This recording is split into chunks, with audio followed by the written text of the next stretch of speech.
கர்த்தருடைய வார்த்தைக்கு நேராக நாம் கடந்து செல்ல போகிறோம். இன்றைய நாள் 2 பேதுரு 2வது நிருபம், பேதுரு எழுதின 2வது நிருபம், அதில் முதல் அதிகாரத்தை மட்டும் இன்றைக்கு நாம் பார்க்க போகிறோம். 2 பேதுரு முதல் அதிகாரத்தில் 21 வசனங்கள் உள்ளது. இந்த 2வது பேதுரு, சிலர் சொல்லுகிறாங்க பேதுருவுடைய பேரை வச்சு மற்ற யாரோ எழுதியிருக்கிறார் என்று சொல்லுகிறார்கள். ஆனால் இந்த முதல் அதிகாரம் முதல் வசனத்தை மாத்திரம் நாம் இப்பொழுது வாசிப்போம். 2 பேதுரு 1ஆம் அதிகாரம் 1வது வசனம். நம்முடைய தேவனும் இரட்சகருமாய் இருக்கிற இயேசு கிறிஸ்துவினுடைய நீதியால் எங்களைப் போல அருமையான விசுவாசத்தை பெற்றவர்களுக்கு, அதாவது அருமையான விசுவாசத்தை பெற்றவர்களுக்கு இயேசு கிறிஸ்துவின் ஊழியக்காரனும் அப்போஸ்தலனுமாகிய சீமோன் பேதுரு எழுதுகிறதாவது என்று ஆரம்பிக்கிறார். தேவஜனமே கொஞ்சம் கவனிங்க. முதல் நிருபத்தை எழுதும் போது அவர் சீமோன் பேதுருன்னு சொல்லலை. முதல் நிருபத்தை எழுதும் போது அவர் பேதுரு என்று சொல்லுகிறார். இந்த பேதுரு என்ற பெயரை யார் அவனுக்கு கொடுத்தார்னா இயேசு கிறிஸ்து தான் கொடுக்கிறார். அவன் சீமோனா இருந்தான், அவனை பேதுரு என்று அழைத்தார். பெட்ரோஸ் என்று கிரேக்கில் சொல்லுவாங்க, பத்ரோஸ் என்று மலையாளத்தில் சொல்லுவாங்க, பேதுரு என்று தமிழில் சொல்லுகிறோம், பீட்டர் என்று இங்கிலீஷில் சொல்கிறோம். இதெல்லாம் இயேசு அவனுக்கு கொடுத்த ஒரு பேர். நீ நாணலை போல இருக்கிறாய், நீ எப்படி மாறுவ, பாறையை போல இருக்கணும், ஸ்ட்ராங்காக மாறுன்னு சொல்லி சீமோனா இருந்தவனுக்கு பீட்டர் என்று சொல்லி சைமன் பீட்டர் என்று அழைக்கப்பட்டான். இந்த நிருபம் எழுதுகிறார் பார்த்தீங்களா, 2வது நிருபம். இது எழுதி சபைக்கு கொடுத்த 2 வருஷத்தில் அவர் மரணம் அடைந்துட்டார். இந்த 2வது நிருபம் எழுதிட்ட பிறகு அடுத்த 2 வருஷத்துக்குள்ள அவரை சிலுவையில் அறைய வேண்டும் என்று சொல்லி அந்த ரோம அரசாங்கம் முடிவு செய்தது. இவன் நம்முடைய சமுதாயத்திற்கு கேடு உண்டாக்குறான், இவனுடைய ஜனத்திற்கு ஆபத்தானவன் என்று சொல்லி இவனை எப்படியாவது நம்ம கொலை செய்ய வேண்டும் என்று சொல்லி சிலுவையில் அறைய சொன்னார்கள்.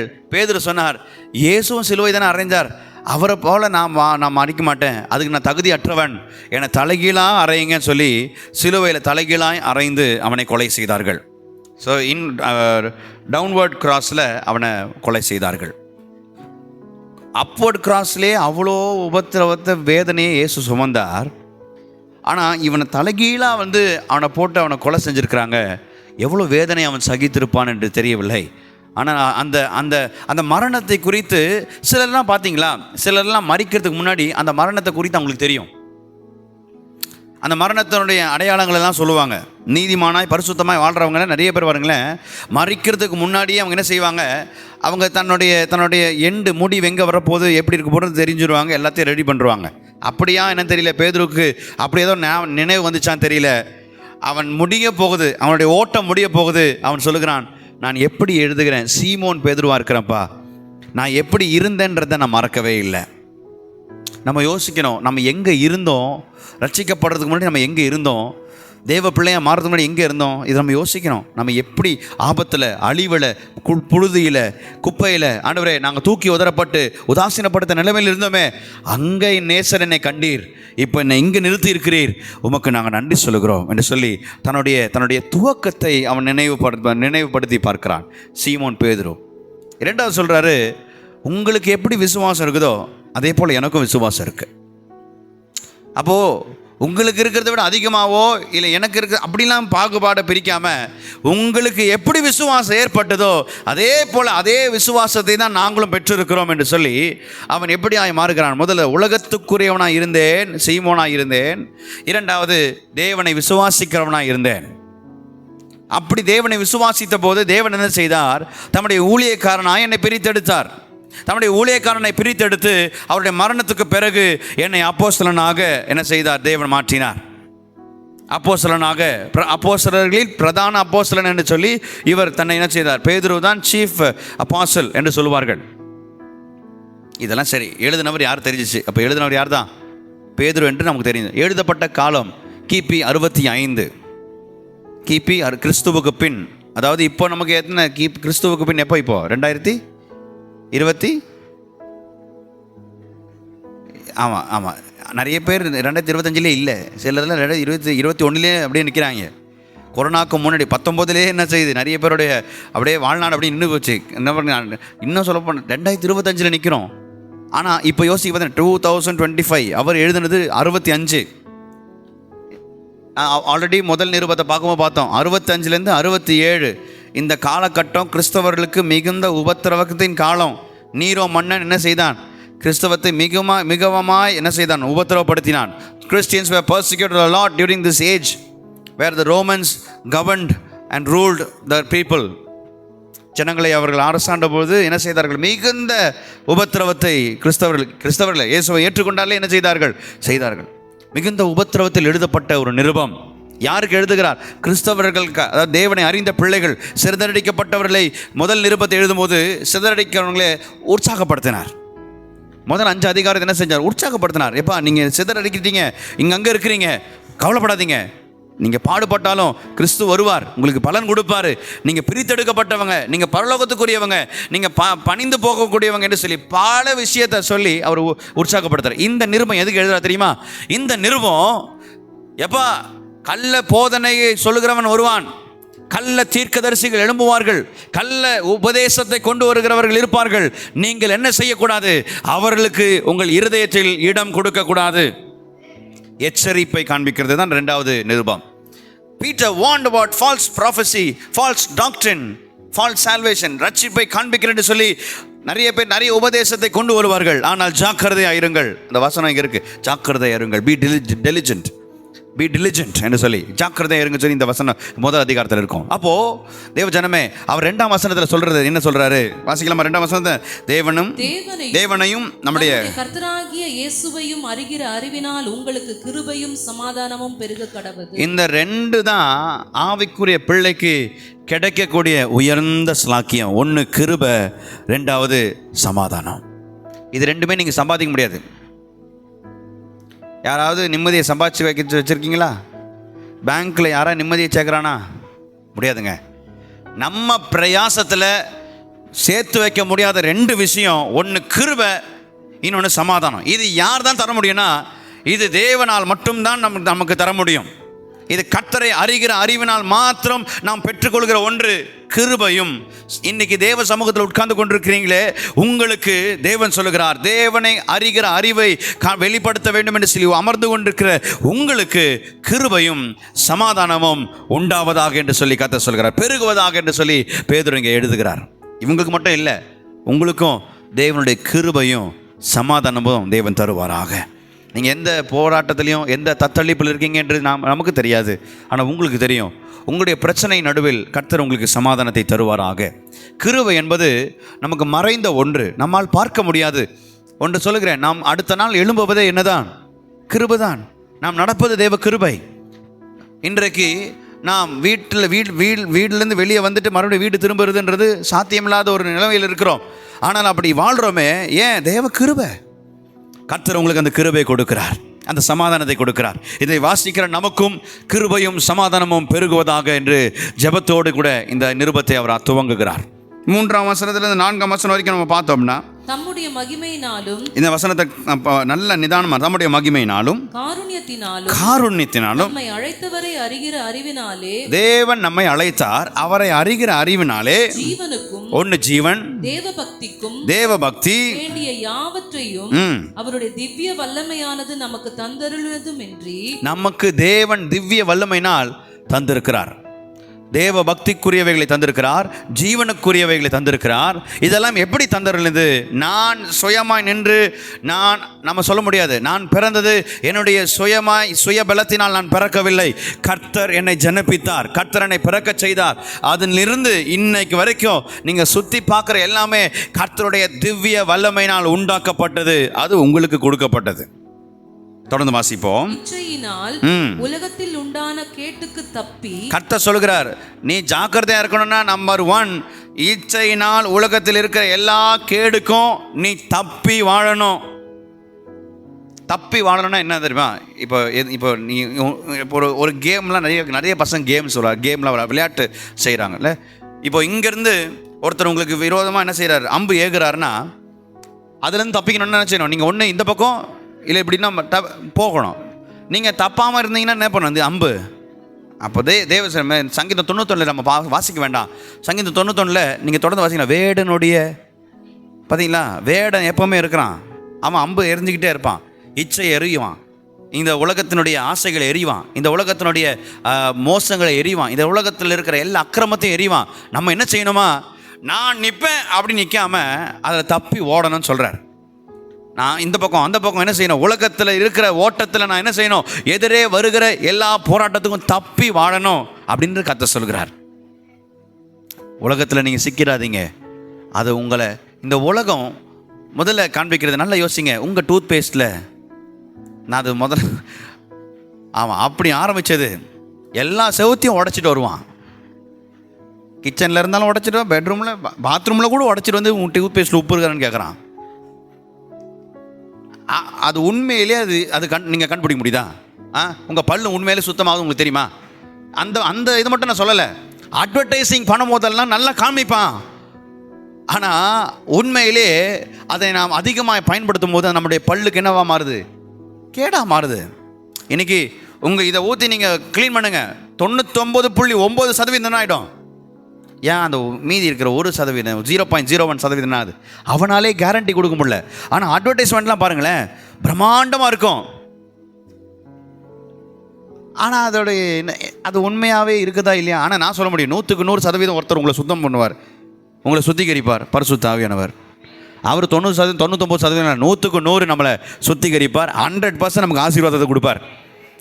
தேவஜனமே, பிசாசு அட்வர்டைஸ்மெண்ட் பண்ணும்போது பிரம்மாண்டமாக பண்ணுவான். அதில் சிக்கிட்டோம்னா முடிவு போய் எங்கே தான், நரகத்தில் போய் அந்த கொந்தளிக்கிற அக்கினியில் போய் நம்ம அப்போ யோசிக்கக்கூடாது. ஆண்டவரே, அகலமான வழி நம்மளை என்ன செஞ்சிடும், அழிவுக்கு குறுகலான வழியாக இருந்தாலும் அதை நம்மளை பரலோகத்துக்கு சேர்த்துரும். நம்ம கவனிக்கணும், ஆண்டவரே நான் இந்த இச்சைகளுக்கு தப்பி வாழணும். 2வது வாசிப்போம், தொடர்ந்து வாசிப்போம். திவ்ய சுபாவத்துக்கு பங்குள்ளவர்களாகும் பொருட்டு மகா மேன்மையும் அருமையான வாக்குத்தத்தங்களும் அவைகளினாலே நமக்கு அளிக்கப்பட்டிருக்கிறது. ஆமாம் தேவஜனமே, 2வது திவ்ய சுபாவம் நமக்கு இருக்கலாம். கர்த்தருடைய வார்த்தையினால நமக்கு என்ன தருகிறார் ஆண்டவர்? திவ்ய சுபாவம். திவ்யா யாருன்னு கேட்காதீங்க, இங்கே திவ்ய சுபாவத்தை பற்றி கேட்குறோம். ஆமாம், காட்லினஸ், காட்லி கேரக்டர். இது உலகத்தில் இருக்கிறவனுக்கு இல்லை, இங்கே உட்காந்து கர்த்தருடைய பிரசன்னத்தில் இருக்கிற உங்களுக்கு கர்த்தர் சொல்கிறார், திவ்ய சுபாவங்களை கர்த்தர் நமக்கு வார்த்தையினால் நமக்கு தந்திருக்கிறார். அவருடைய வார்த்தை நம்ம என்ன பண்ணுதான், திவ்ய அதிகாரம் உள்ளது, வல்லமை உள்ளது. நமக்குள்ள என்ன கிரியை செய்யும் போது நம்முடைய சுபாவத்தில் மாற்றம் வருது. சுபாவத்தில் நம்முடைய எண்ணங்கள். அதனால தான் 1 பேதுரு 3 வெளியரங்கமான அலங்கரிப்பு உங்களுக்கு அலங்காரமாக இல்லாமல் உள்ளார்ந்த காருண்யம், சிநேகம், அன்பு, சாந்தம் இவைகளெல்லாம் உங்களுக்கு அலங்காரமாக இருக்கட்டும் சொல்லி பேதுரு சொல்கிறார். ஏன்னா ஆண்டவர் கிரியை செய்யும் போது உள்ளே இருந்து ஆரம்பிக்கிறார். ஆமென். ஆண்டவருடைய ஞானம், படைப்பு.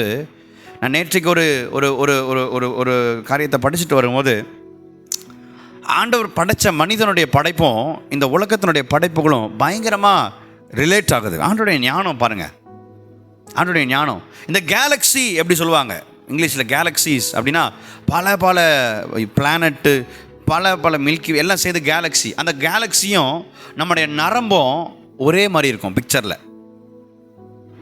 ஒரே மாதிரி. மரத்தோடைய வேரும் நம்முடைய நரம்பு அந்த உடம்புல பயாலஜி புக்கெலாம் பார்த்துருப்பீங்க, உடம்பு வச்சு நரம்புகள்லாம் பார்த்துருப்பீங்களா, அதெல்லாம் ஒரே மாதிரி வச்சா அது ஒன்றாவே இருக்குது. இப்படி பலதும் நம்ம சொல்லலாம். நம்முடைய கண்ணும் இந்த உலகத்தினுடைய மில்கி வேன்னு சொல்லுவாங்க, அதையும் நல்லா ஜூம் பண்ணி பார்த்தா ஒரே விதமாக இருக்குது. கர்த்தர் படைத்தார் என்றால் அவருடைய ஞானத்துக்கு ஒப்பிடவே முடியாது. அவர் அவர் அவர் அவர் ஞானத்தில் சிறந்தவர். அவர் படைப்பதில் உன்னதராக இருக்கிறார். அவர் சொல்கிறார், அவரை அறிகிற அறிவு தான். இன்றைக்கி உலகத்தில் எத்தனை PhD வாங்கினாலும் அதை காட்டில் மேலான ஒரு அறிவு என்ன தெரியுமா? கர்த்தரை அறிகிற அறிவு தான். ஆமென். இன்றைக்கு உலகத்தில் பல பட்டங்களை வாங்கினவனும் என்ன செய்கிறான்? இந்த அறிவை வாங்குவது, பெற்றுக்கொள்வது இல்லை. ஆனால் நீங்களும் நானும் பாக்கியவான்கள். ஏன்னா நாம் தேவனை அறிகிற அறிவை நாம் கொண்டு இருக்கிறோம். அதுதான் இந்த உலகத்தில் உயர்ந்த highest qualification is knowing Christ, the knowledge of Christ. இந்த அதிகாரத்தில் ஒரு 7 மாடி கட்டடத்தை நம்ம பார்க்க போகிறோம். விசுவாசத்தின் மேல் கட்டப்பட்ட 7 மாடி கட்டடம். வாசிக்கலாம். 5ஆம் வசனத்திலிருந்து 6ஆம் வசனம் வரைக்கும் வாசிக்கலாம். 7ஆம் வசனம் வரைக்கும் வாசிப்போம். இப்படி இருக்க நீங்கள் அதிக ஜாக்கிரதை உள்ளவர்களாய், கர்த்தர் சொல்கிறார், நீங்க நிறைய விஷயத்துல ஜாக்கிரதையா இருக்கணும். அதுல முதல் விஷயம் இந்த கட்டடம். ஜாக்கிரதையா இருக்கிற முதல் விஷயம் இந்த கட்டடம். Be very careful, be diligent. முதல்ல உங்கள் விசுவாசத்தோட தைரியத்தையும். முதல் மாடி தைரியம், விசுவாசம் அஸ்திபாரம். தேவஜனமே, நாம் எப்படி ரட்சிக்கப்பட்டிருக்கிறோம்? கிருபையினால், விசுவாசத்தை கொண்டு. அவ ஃபெய்த். நாம எல்லாம் யாரு? நம்ம எல்லாம் மனுஷங்க சொல்லக்கூடாது. நம்ம எல்லாம் யாரு? மனுஷங்க தான். நிறைய பேருக்கு இப்போ நிறைய பேருக்கு அந்த டவுட் இருக்குது. நம்ம மனுஷனா அப்படின்னு நம்ம நிறைய சொல்லியிருக்கோம். நிறைய பேரை இவனா மனுஷனா? ஏன்னா உங்கள் சுபாவம் எப்படி இல்லை, அதை விடுங்க. நாமெல்லாம் யாரு? விசுவாசிகள். அப்போ நமக்குள்ள என்ன இருக்கணும்? விசுவாசம் இருக்கணும். ஆமென். அப்போ விசுவாசம் ஒரு கட்டடத்தினுடைய அஸ்திபாரம். அப்போ கிறிஸ்தவ வாழ்க்கையில் எனக்கு விசுவாசம் மட்டும்தான் இருக்குன்னா, அஸ்திபாரத்தை பார்த்து நான் பில்டிங் கட்டேன்னு சொல்லுவீங்களா? ஃபவுண்டேஷனை போட்டுட்டீங்க, நான் கட்டடம் முடிச்சிட்டேன் சொல்லுவீங்களா? ஏங்க, இதுதான் என்னது ப்ராசஸே அஸ்திவாரம் போடுறது. அது போட்டுட்டு நான் வீடு கட்டிட்டேன்னு சொல்ல முடியாது. ஏன்னா அது வெறும் அஸ்திபாரம். நான் என் அஸ்திபாரத்தையே கொண்டு வாழ்ந்துக்கிட்டே இருந்தேன்னா கிறிஸ்தவ வாழ்க்கையில் நான் ஒன்றில் ஃபர்ஸ்ட் லெவலில் தான் இருக்கிறேன். தேவன் சொல்றார், விசுவாசத்தில் உன் கிறிஸ்தவ வாழ்க்கை கட்டப்பட வேண்டும். அந்த கட்டிடம் விசுவாசமானது அஸ்திபாரமாக இருக்கு. முதல் மாடி என்னவா இருக்கு? தைரியம். விசுவாசிகளாக இருக்க நமக்கு தைரியம் இருக்கணும். உலகத்தை ஜெயிப்பேன், இந்த பாவத்தை மேற்கொள்வேன், இந்த தைரியம் நமக்கு வேணும். தைரியத்துக்கு மேல அடுத்த ரெண்டாவது மாடி என்னது? தைரியத்தோட ஞானத்தையும். ஞானம் இருக்கணும். தைரியத்தோட கூட பலத்தை வச்சு நம்ம என்ன பண்ண முடியாது, கிறிஸ்தவ வாழ்க்கை ஓட முடியாது. அதுக்கு மேல கர்த்தர் கொடுக்குறார் ஞானம், நாலேஜ், அறிவை கொடுக்கிறார். அதற்கு அடுத்து மூன்றாவது மாடி என்னது? ஞானத்தோட இச்சை அடக்கத்தையும். ஞானத்தோட அதிக ஞானம் நமக்கு கேடா மாறிடும். ஆனா சொல்றாரு, அதுக்கப்புறம் சொல்றாரு மூணாவது மாடி என்ன சொல்றாரு? இச்சை அடக்கம். முதல் மாடி தைரியத்தை கொடுத்து, ரெண்டாவது மாடி ஞானத்தை கொடுத்து, மூணாவது மாடி இச்சை அடக்கத்தை கொடுக்கிறார். அதிகமாக தெரிஞ்சுக்கணும் போய் எங்கேயோ போய் மாட்டிப்போம். ஆனால் கர்த்தர் சொல்றார் அடக்கத்தை கொடுக்கிறார். இச்சை அடக்கம். இச்சை அடக்கம்னா பாவ காரியங்களாக இருக்கட்டும், உலக காரியங்களாக இருக்கட்டும், அறிவு சான்றதாக இருக்கட்டும், பல விஷயமா இருக்கட்டும், தேவன் ஞானத்துக்கு மேலே மூன்றாவது மாடி இச்சை அடக்கம் கொடுக்குறாரு. அதுக்கு மேலே கொடுக்குறாரு. நான்காவது மாடி என்னது? இச்சை அடக்கத்தோட பொறுமையையும். பொறுமை, நம்முடைய பர்சவியரன்ஸ். ஏங்க, எபிரேயர் 12ஆம் அதிகாரத்தில் நம்ம திருப்பி ஒரே ஒரு வசனத்தை மட்டும் வாசிப்போம். அது எழுதுன வசனத்தை எழுதுற எபிரேயர் 12ஆம் அதிகாரம் முதல் வசனத்தை வாசிக்கணும். நம்மை சுற்றி இருக்கிற திரளான மேகம் போன்ற இத்தனை திரளான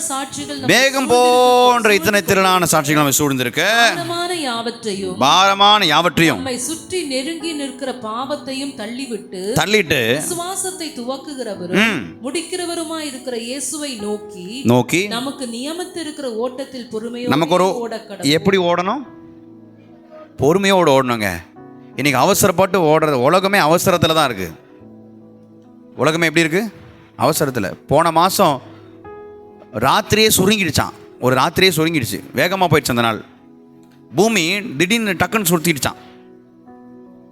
அந்த ஒரு நாள் இருக்கத்திலே சுருக்கமான நாள் என்று சொல்கிறார்கள். சீக்கிரமாக ராத்திரி வந்துடுச்சு, சீக்கிரமாக அடுத்த நாள் வந்துடுச்சு அப்படின்ட்டு. நமக்கு ஒன்றும் அப்படி தெரில அப்படின்னு சொல்கிறீங்களா? அதே நேரத்தை பார்த்தா 12 மணி 2 மணி நமக்கு ஒரே மாதிரி தான் இருக்கும். நீங்கள் இப்போ நல்லா கவனிங்க, உலகம் இப்போ ஸ்லோவாக ஓடிக்கிட்டு இருக்கா, ஃபாஸ்ட்டாக ஓடிக்கிட்டு இருக்கா? இப்போ தான் உங்களை தான் பார்த்து நியூ இயருக்கு வாக்குத்தத்தம் தான் கொடுத்து ஆசீர்வதிச்சு போன மாதிரி இருக்குது. இப்போ எங்கே நிற்கிறோம்? 8வது மாதம் நிற்கிறோம். இன்னும் 4 மாதம் தான். எங்க வருஷம் முடிய போகுது. நான் சொல்கிறேனே, இதுக்கப்புறம் கண்ணு மூடி தொடங்க உங்கள் வீட்டில் பிறந்தான்னு கேரல்ஸ் பாட வருவோம். சீரியஸா?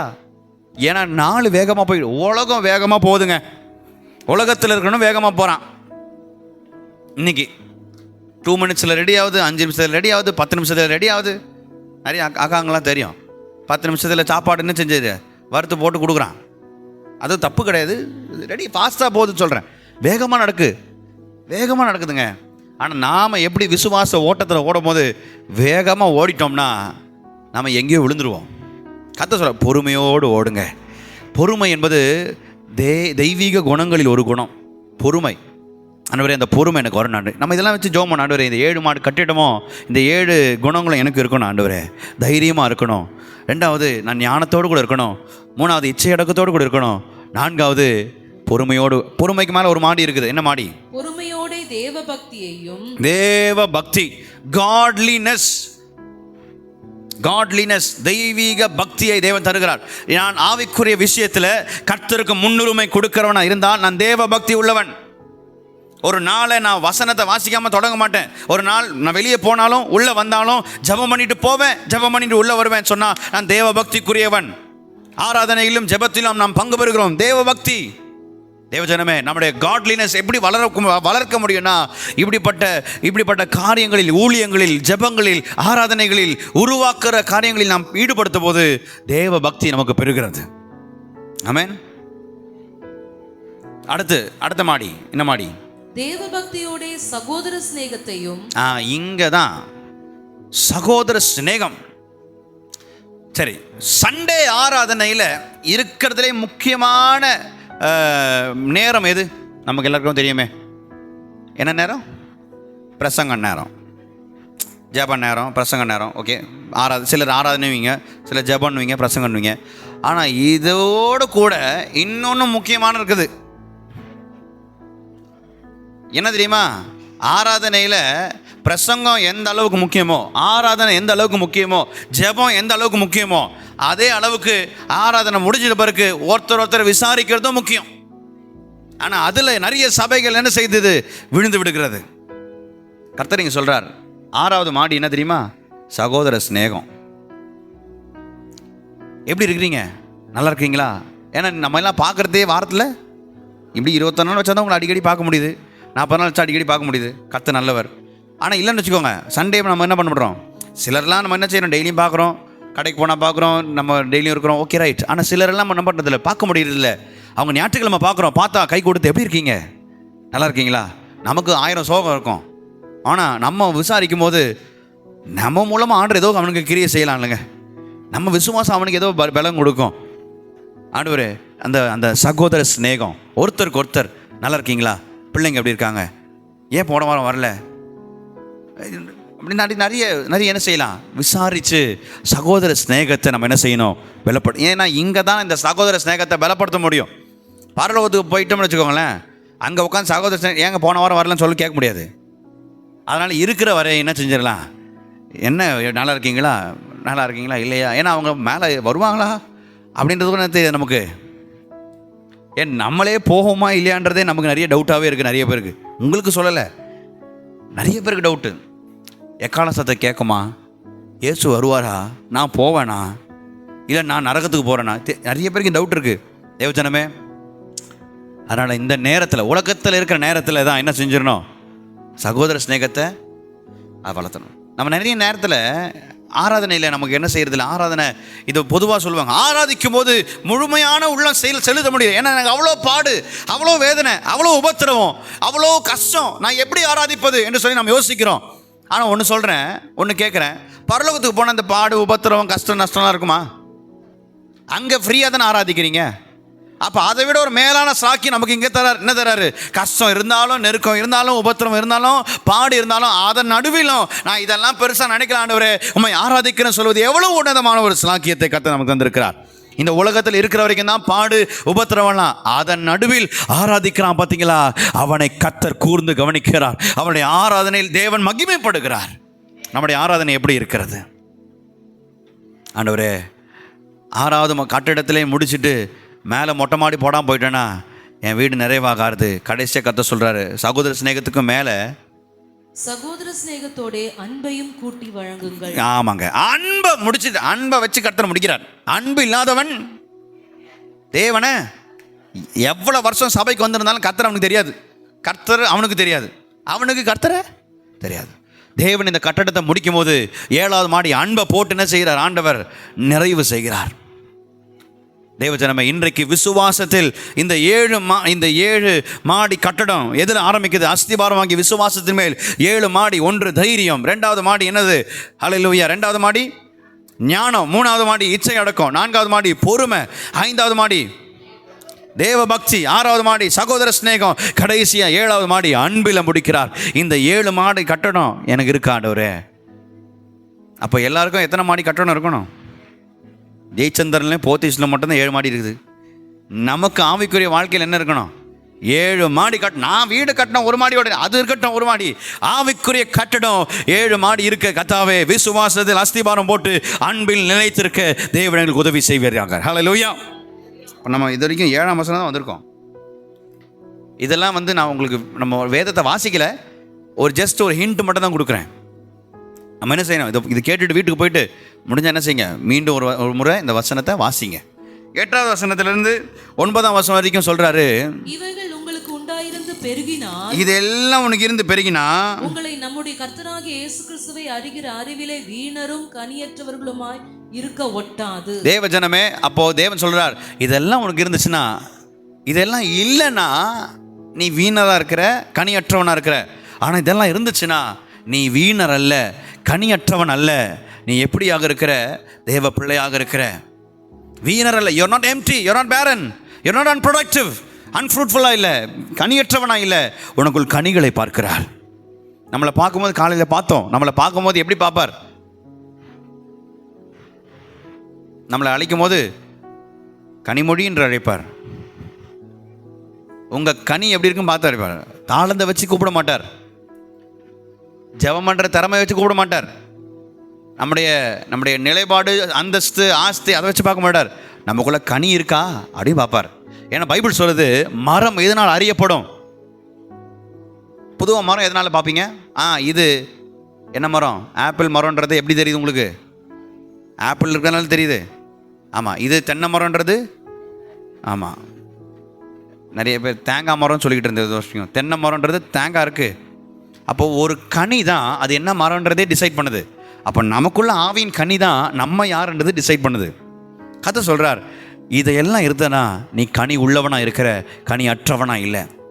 அப்படியும் சிலர் இருக்கிறாங்க. 9ஆம் வசனத்தை வாசிங்க. இல்லாதவன் எவனோ அவன் முன் செய்த பாவங்களற தான் சுத்திகரிக்கப்பட்டதை மறந்து, அவன் சுத்திகரிக்கப்பட்டவன்றே மறந்து கண் சொருகி போன குருடனா இருக்கிறான். ஒன்னு குருடனா இருக்கிறான், 2வது அவன் அறியாமல் இருக்கிறான். தேவஜனமே, அவன் சுத்திகரிக்கப்பட்டவன் என்பதே அவனுக்கு தெரியல. நம்ம நீதிமான்களாய் மாற்றப்பட்டிருக்கிறோம் என்பதே நிறைய பேருக்கு தெரியல. தேவஜனமே, இன்னைக்கு 2வது இன்னொரு மோசம், அவன் கண் சுருங்கி குருடனா இருக்கிறான். ஆவிக்குரிய குருடு அவனுக்கு இருக்கு. Spiritual blindness. யார் இல்லாதவன்? இந்த 7 காரியம் இல்லாதவன் எப்படி இருக்கிறான்? கண் இருக்கு, ஆனால் பார்க்க முடியல. கிறிஸ்தவன், ஆனால் கிறிஸ்து அவனுக்குள்ள. தேவஜனமே, நாம எல்லாம் தேவ பிள்ளைகளா இருக்கிறோம். கர்த்தர் சொல்றார், இதையெல்லாம் கொஞ்சம் கவனிக்கணும். தைரியம் இருக்கா? ஞானம் இருக்கா? பொறுமை இருக்கா? இச்சை அடக்கம் இருக்கா? தேவ பக்தி இருக்கா? ஆண்டவரே, சகோதர ஸ்நேகம் இருக்கா? அன்பு இருக்கா? விசுவாசம் இருக்கா? இதெல்லாம் நான் பார்க்க 21 நாள் தான் நமக்கு டைம். ஆண்டவரே, இதுக்குள்ளே நான் என்னை சீர்படுத்திக் கொள்ள, என்னை ஸ்திரப்படுத்திக் கொள்ள, கர்த்தருக்குள்ள நான் வளர்க்கணும். ஆண்டவரே, நான் ஒவ்வொரு நாளும் வளர்ந்து கொண்டே இருக்கிறேன். கர்த்தருக்குள்ள நான் ஒவ்வொரு நாளும் வளர்ந்து கொண்டு இருக்கேன். அப்படி இல்லை, இப்படி இதெல்லாம் எனக்கு இல்லைன்னா நான் எப்படி இருக்கேன்னா, கண் இருக்குது, ஆனால் என்னால் பார்க்க. ஆவிக்குரிய குருடை போல நான் வாழ்கிறேன், குருடனை போல நான் வாழ்ந்து கொண்டிருக்கேன். இல்லைப்பா, நான் அப்படி இருக்கக்கூடாது. நான் உங்கள் பிள்ளை, நான் உம்மால் அழைக்கப்பட்டவன் என்று நாம் அறிந்து கொண்டு இதெல்லாம் தியானிக்கணும். 10ஆம் வசனம் 11ஆம் வசனத்துல அடுத்த ஜாக்கிரதையை பற்றி பேசுறார். ஆகையால் சகோதரரே, உங்கள் அழைப்பையும் தெரிந்து கொள்ளுதலையும் உறுதியாக்கும்படி ஜாக்கிரதையாயிருங்கள். இவைகளை செய்தால் நீங்கள் ஒரு காலம் இடறி விழுவதில்லை. இவ்விதமாய் நம்முடைய கர்த்தரும் இரட்சகருமாகிய இயேசு கிறிஸ்துவினுடைய நித்திய ராஜ்யத்துக்குட்படும் பிரவேசம் உங்களுக்கு பரிபூரணமாய் அளிக்கப்படும். The entrance to the eternal life is given for you when you understand and you're diligent to know the call of God. கர்த்தர் நம்மை அழைக்கிற அழைப்பையும் நமக்கு வச்சிருக்கிற ரட்சிப்பையும் தெரிந்து கொள்ள, அறிந்து கொள்ள ஜாக்கிரதையாயிரு. யார் உங்களை அழைத்தா அப்படின்றத குறித்து நம்ம ஜாக்கிரதையாக இருக்கணும். நான் எதற்காக அழைக்கப்பட்டவன் நம்ம யோசிக்கிறோம். இங்கே எல்லாருமே கர்த்தர் நம்மளை என்ன செஞ்சார்? அந்த காலத்திலிருந்து ஆச்சரியமான ஒளிக்கு வரவழைத்தவர், அழைத்தவர், நம்மளை எல்லாம் அழைச்சிருக்கிறார் ஆண்டவர். தேவஜனமே, இங்கே உட்காந்துருக்கிற எல்லாருமே ஒரு நாள் என்ன இருந்தோம்? இருளில் இருந்தோம். ஆனால் இப்போது தேவ பிள்ளையாக மாறும்போது வெளிச்சத்தின் பிள்ளைகளாக மாறி இருக்கிறோம். ஏன்? நம்மளை அழைச்சிருக்கிறார். வா என்று நம்மளை என்ன செஞ்சிருக்கிறார்? அழைத்திருக்கிறார். அப்போ நான் எதற்காக அழைக்கப்பட்டிருக்கேன்? எதற்கு நான் என்ன அழைச்சிங்க? நான் ஆண்டவரே சுவிசேஷம் சொல்லவா? மற்றொன்றுக்காக ஜெபிக்கவா? தேவ பிள்ளை என்று சாட்சி விளங்க செய்யவா? நான் மற்றவர்களுக்கு கர்த்தரை குறித்து சாட்சியிடவா? நான் என்னுடைய வாழ்க்கையில் கனிகளை வெளிப்படுத்தவா? எதற்காக அழைத்திருக்கிறேன்? Why am I called? அதை குறித்து நான் ஜாக்கிரதையாக இருக்கேன். ஒன்று சொன்னேன், முதல் காரியம் நம்ம ஜாக்கிரதையாக இருக்க வேண்டிய முதல் காரியம், இந்த 7 குணம் எனக்கு இருக்கான்னு ஜாக்கிரதையாக இருக்கணும். ரெண்டாவது, நான் ஜாக்கிரதையாக இருக்கணும், நான் எதற்காக அழைக்கப்பட்டிருக்கிறேன், நான் எதுக்கு இந்த வேலை செய்கிறேன், நான் எதுக்கு இந்த படிப்பு படிக்கிறேன், நான் எதுக்கு இந்த ஊரில் இருக்கிறேன். நமக்கு தெரியுதா? ஏதோ இருக்கிறேன் அப்படின்ற மாதிரி இருக்கக்கூடாது. தேவஜனமே, we should know the reason. எதுக்கு இந்த இடத்துல நான் இருக்கிறேன், என்னை வச்சு கர்த்தர் என்ன செய்ய நினைக்கிறாரு, ஜாக்கிரதையாக இருக்கணும். ஆண்டவரே, நான் தள்ளி விடாத இடரில் அடைந்து விழாதபடிக்கு ஜாக்கிரதையாக இருக்க என்னை அர்ப்பணிக்கிறேன் ஆண்டவரே. மூன்றாவது அவன் சொல்லுகிற, பேதுரு பேசுகிறார் தன்னுடைய மரணத்தை குறித்து. 12லேருந்து 15ஆம் வசனம் வரைக்கும் தன்னுடைய மரணம் வாசிக்கலாம். அதில் ஒரு வசனம் வாசிக்கலாமா? இது நிமித்தம் இவைகளை நீங்கள் அறிந்தும் நீங்கள் இப்பொழுது அறிந்திருக்கிற சத்தியத்தில் உறுதிப்பட்டிருந்தும் உங்களுக்கு இவைகளை எப்பொழுதும் நினைப்பூட்ட நான் அசதியாயிரேன். நான் உங்களுக்கு எப்பவுமே நினைப்பூட்டிக்கிட்டே இருப்பேன். நம்முடைய கர்த்தராகிய இயேசு கிறிஸ்து எனக்கு அறிவித்தபடி நான் என் கூடாரத்தை விட்டு போவது சீக்கிரத்தில் நேரிடும் என்று அறிந்து. இந்த வாழ்க்கை ஒரு கூடாரம், இதுதான் நம்ம பார்த்துருக்கோம். இந்த வாழ்க்கை ஒரு கூடாரம், இந்த சரீரம் ஒரு கூடாரம். கூடாரத்தை எப்போனாலும் என்ன பண்ணுவீங்க, எப்போனாலும் எடுத்துடலாம். அதனால தான் என்ன நடக்குது, யாருக்கும் இத்தனை டேட் வரைக்கும் கரெக்டாக என்ன செய்யலை, மாத்திரைக்கு எக்ஸ்பைரி டேட் மாதிரி எல்லாம் அப்படி இல்லை. ஒருத்தருக்கு 60, ஒருத்தருக்கு 120, ஒருத்தருக்கு 40, ஒருத்தருக்கு 30. எப்போ அவங்களுடைய கூடாரம் எடுக்குதுன்னே தெரியல. இப்போ நாம் கூடார வாசிகளாக இருக்கிறோம், ஆனால் நிரந்தர வாசிகளாக கர்த்தர் நம்மளை கொண்டு போவார். நித்தியமாய் அவரோடு கூட இருக்க கொண்டு போவார். பேதுரு சொல்லார், என் கூடாரம் என்ன பண்ண போடுவது. நான் சொன்னேன்ல, இன்னும் 2 வருஷத்தில் அவர் மறிக்க போகிறான்றது அவருக்கு தெரிஞ்சுதான் தெரியல. அவர் சொல்கிறாரு, எப்பா எனக்கு வயசாயிடுச்சு, என் கூடாரத்தை எப்போனாலும் ஆண்டவர் என்ன பண்ணுவார், எடுத்துடுவார். ஆனால் அது வரைக்கும் என் கூடாரம் நான் மறிக்கிறதுக்கு முன்பாக வரைக்கும் உங்களுக்கு சரியான உபதேசத்தையும் ஆலோசனையையும் நான் நினைப்பூட்டிக்கிட்டே இருப்பேன்றத நல்ல ஒரு பாரமுள்ள ஒரு சபை போதகனாக பேதுரு இங்கே நின்று பேசி கொண்டிருக்கிறார். நான் மறித்தாலும் என்ன செய்வேன், இந்த உபதேசங்கள் எல்லாம் உங்களுக்கு நினைவு வந்துக்கிட்டே இருக்கும். ஆமென்.